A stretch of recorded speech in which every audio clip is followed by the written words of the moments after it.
Hello, I am Jay, and this is Relax with Jay. I create calming videos that allow you to relax and or drift off to sleep. If you enjoy my videos and find them helpful, please hit the like button, subscribe, and click on the notification bell. I hope you enjoy this video and may it bring you restful sleep.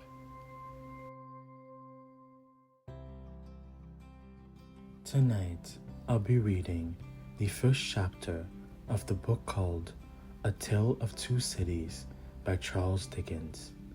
If you enjoyed this chapter and would like me to read more, please let me know. Chapter 1. The Period. It was the best of times. It was the worst of times. It was the age of wisdom. It was the age of foolishness. It was the epoch of belief. It was the epoch of incredulity. It was the season of light. It was the season of darkness. It was the spring of hope. It was the winter of despair. We had everything before us. We had nothing before us. We were all going direct to heaven. We were all going direct the other way. In short, the period was so far like the present period that some of its noisiest authorities insisted on its being received, for good or for evil, in the superlative degree of comparison only. There were a king with a large jaw and a queen with a plain face on the throne of England. There were a king with a large jaw and a queen with a fair face on the throne of France. In both countries, it was clearer than crystal to the lords of the state preserves of loaves and fishes, that things in general were settled forever. It was the year of our Lord 1775. Spiritual revolution were conceded to England at that favorite period, as this Miss Southcott had recently attained her 25th blessed birthday, of whom a prophetic private in the Life Guards had heralded the sublime appearance by announcing that arrangements were made for the showering of up London and Westminster. Even the Cook Lane ghost had been laid only around dozen of years. After rapping out its messages, as the spirit of this very year last past, supernaturally deficient in originality, rapped out theirs. Mere messages in the earthly order of events had lately come to the English crown and people, from a congress of British subjects in America, which, strange to relate, have proved more important to the human race than any communications yet received through any of the chickens of the Cook Lane Broad. France, less favored on the whole as to matters spiritually, had her sister of the shield and trident, rolled with exceeding smoothness downhill, making paper money and spending it. Under the guidance of her Christian pastors, she entertained herself, besides, with such human achievements as sentencing a youth to have his hands cut off, his tongue torn off with pincers, and his body burned alive, because he had not kneeled down in the rain to do honor to a dirty procession of monks which passed within his view at a distance of some 50 or 60 yards. It is likely enough that, rooted in the woods of France and Norway, there was growing trees, when that suffering was put to death, already marked by the woodman, fate to come down and to be sawn into broads, to make a certain movable framework with a shack and a knife in it. Trouble in history.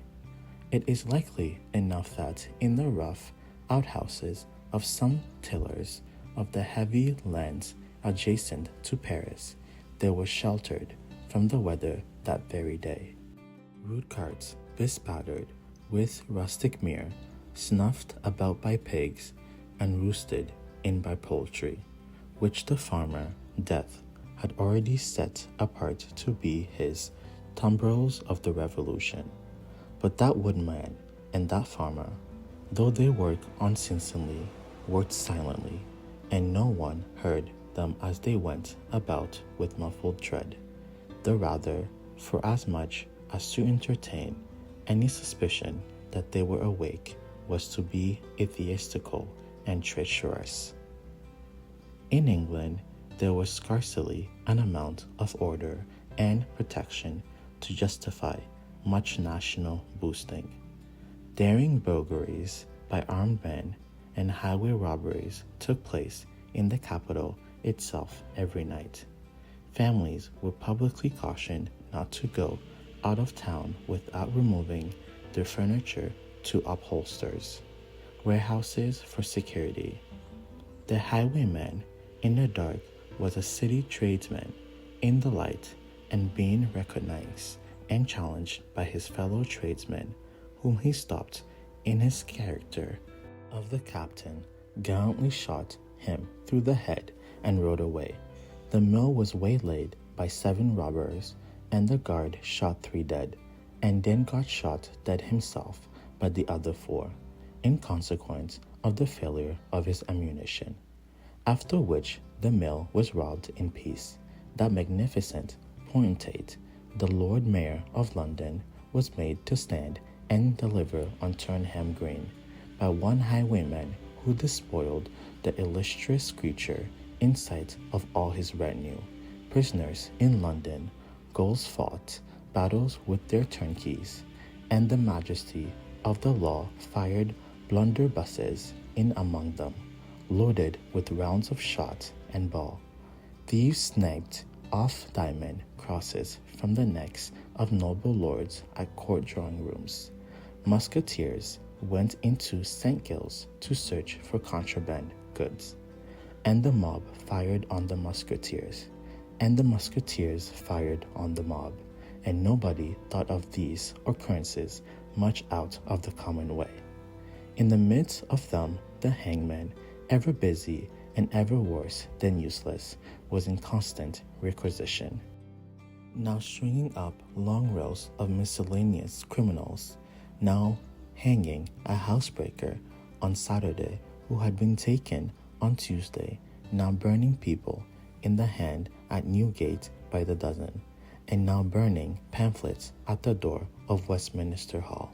Today, taking the life of an atrocious murderer, and tomorrow of a wretched pilferer who had robbed a farmer's boy of 6 pence. All these things, and 1,000 like them, came to pass in and close upon the dear old year 1774, environed by them, while the woodman and the farmer worked unheeded. Those 2 of the large jaws, and those 2 of the plain, and their fair faces, trod with stir enough, and carried their divine rights with a high hand. Thus did the year 1775 conduct their greatness, and myriads of small creatures, the creatures of this chronicle among the rest, along the roads that lay before them.